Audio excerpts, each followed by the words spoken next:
'S Indianerbischel vom Hans Glückstein. Was hat man doch früher als Bibel gelacht, wann unser Eins heimlich hat Duppes gemacht.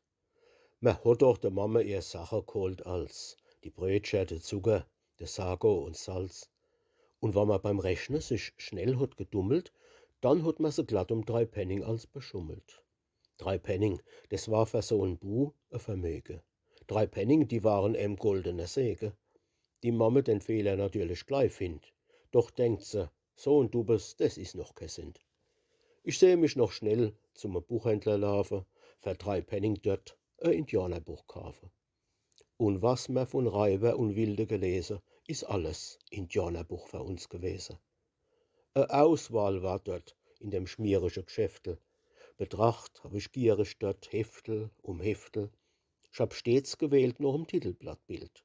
Eins schöner wie's ander, recht grausam und wild. Der letzte vom Stamm von de Schnapsmohikaner.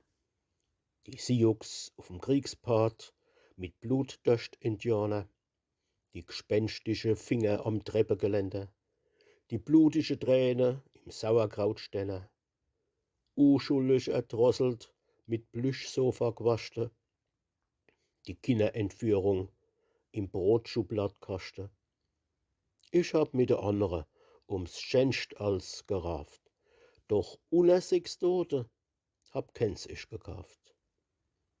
Und einmal, da les ich daheim auf der Trepp, die Reiber, die haben grad blutige Kipp, die Brüder, die krien grad gehörig erschlappe, da kommt jo von unten die Trepp ruf de Pappe, und ich mein Bischel verstecke gekennt, da hat gepackt mich mit stahlharte Händ und fest auf'm hinnere Rickdeel vom Magen mein kostbares Bischel in Fetze verschlagen.